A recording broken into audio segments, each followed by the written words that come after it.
Hi guys, it's Stock Curry, and you've heard me talk about how the economy is really strong right now, but it's starting to weaken. I've also told you that there are ways to make money as the economy goes down. Today, I've got a trade idea for you. I'm going to show you what I bought. First, let's do a quick market recap to look at where the economy is. Then, let's get into the trade idea. Yesterday, we talked about how the United Auto Workers are on strike, and the striking unions are now impacting the economy at a level not seen in decades. So far, the United Auto Workers stoppage has impacted just a small portion of the workforce with limited implications for the broader economy.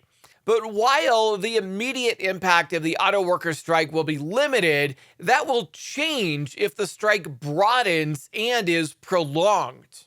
You see, the UAW has taken a somewhat novel approach to this walkout, targeting just 3 factories and involving less than 1/10 of the workers at the big 3 automakers' membership. However, if things heat up and turn into an all-out strike, bringing into play the 146,000 union members at Ford, GM, and Stellantis, that could change things. In that case, Shepardson sees a potential 1.7% quarterly hit to GDP at a time when economists still fear that the US could tip into a recession in the coming months if we're not already in one. See, auto production accounts for 2.9% of our GDP. And that's why there's so much focus on trying to get this resolved quickly. That's why the White House is now flying to Detroit trying to get this resolved. But sometimes these strikes don't get resolved quickly. Sometimes they can last for months. Take the writers' union strike, for example, which has been going on for a while. Even though talks are going to resume, it doesn't look like this is going to get resolved anytime soon. This is the 139th day of the strike, which began on May 2nd. As a result of the strike, production companies have taken a financial blow. Warner Brothers Discovery warned investors last week of a $300 million to $500 million hit to its earnings due to the ongoing strikes. So these strikes are having a very serious impact on the economy, and that impact is hurting businesses, which in turn is going to have a downward impact on the stock market. But it's not just strikes that are hurting the economy and the stock market. Americans plan to keep cutting back on spending through the holidays. The vast majority of adults, 92%, have reduced their spending over the past 6 months. And looking ahead to the all-important holiday shopping season, there's a warning for retailers. More than 3/4 of all U.S. adults, 76%, plan to cut back on spending. And this is going to have serious implications for retailers across the board, from everybody from Home Depot to Target to Amazon. As consumer spending continues to go down, and keep in mind, consumer spending is over 30% of the US economy. As this continues to go down, this is going to continue to cause the economy to get worse, and it's also going to put downward pressure on stock valuations, which in turn should put downward pressure on stock prices. Now, despite the most recent downturn in the economy, so far the Fed has not gotten the economy that it expected.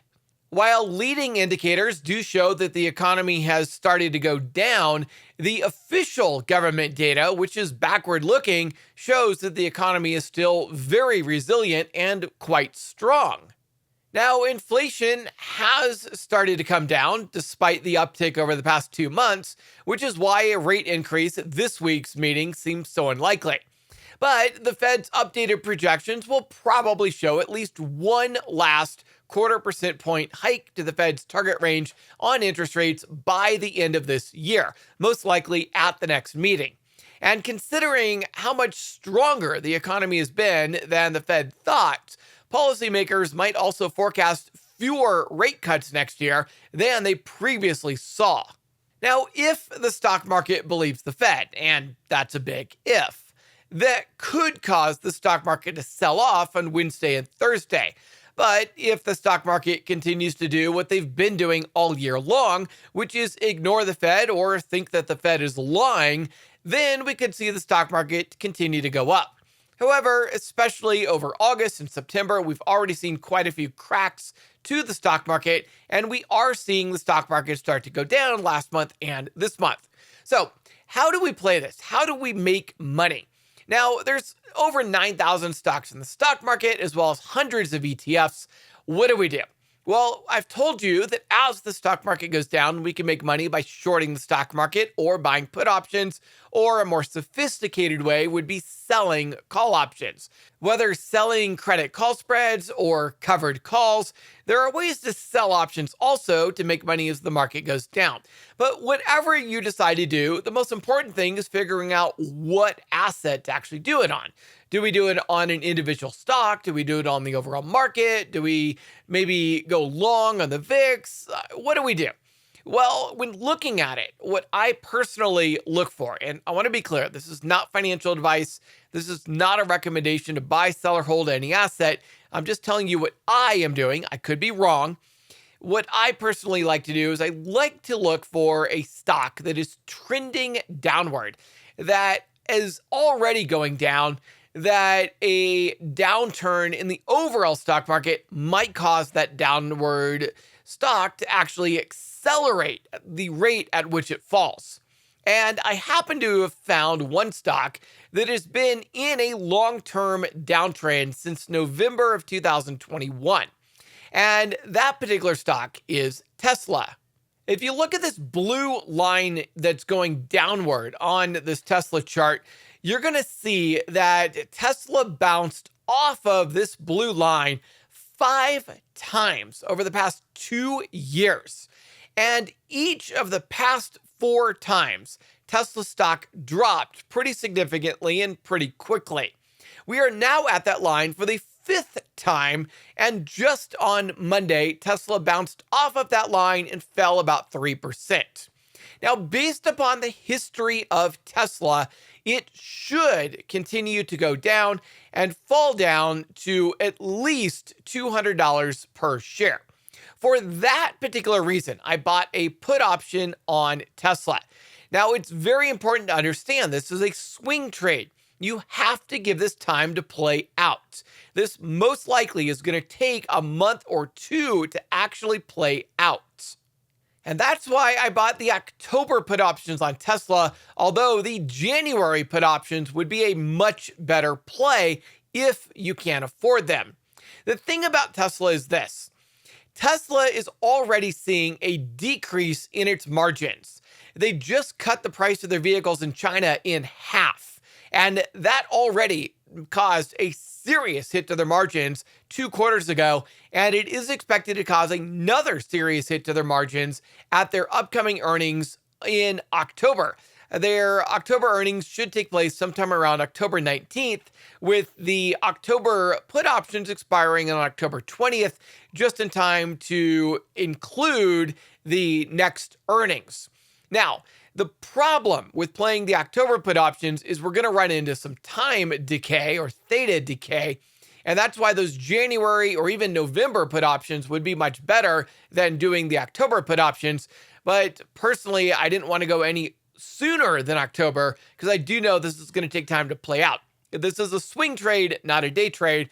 We don't know what Tesla's going to do day to day. All I know is based upon the fact that the stock market overall historically falls in September, based upon the fact that the economy is slowing down, based upon the fact that the Fed is expected to be a little bit more hawkish than the market is currently pricing in, based upon the fact that Tesla technically is at a top and historically will fall at once it reaches the point that it hit at its high on Friday, based upon the fact of all of this, based upon the fundamentals, the fact that Tesla's margins are decreasing and they're about to get worse, based upon the fact that Tesla's forward PE ratio is extremely elevated, even higher than NVIDIA's. Based upon all of this combined, I'm looking at shorting Tesla stock with an October put option, but preferably a January put option. And that's what I'm talking about when I say you've got 9,000 stocks to look at. We know the overall market is expected to go down. Now, who knows what it will do. It's just expected to go down. And based upon that, I'm combining that fact on the overall market with the individual bearish facts of Tesla and the technicals and fundamentals of Tesla all combined together give me a much better chance of this play actually working out than if I had just bought some other stock. For example, take Nvidia, which is still quite bullish. I wouldn't want to short Nvidia because it's still going up. It's still bullish. And the PE ratio is much lower than it is on Tesla also.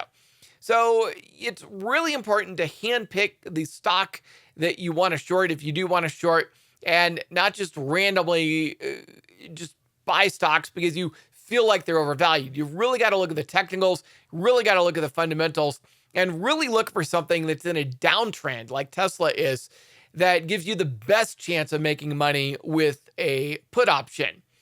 So that's what I'm doing. Again, not financial advice. I'm not recommending that you go buy put options on Tesla. I'm just telling you what I personally am doing. Now, if you enjoyed this video and got a lot out of it, then please be a good friend. Share this video with your friends and family so that they will know what's going on in the stock market as well. Don't forget to hit the like button and subscribe, and comment down below. Let me know what you think about this Tesla put option play.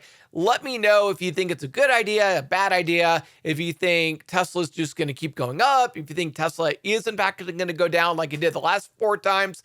Let me know in the comments below. What do you think? Are you joining me? Are you staying away? Are you doing the opposite of me? What are you doing? Let me know in the comments below. I'm really curious to see what your thoughts. And if you missed yesterday's video where I gave a full market update on what the stock market is doing, make sure you watch the last video that I uploaded here.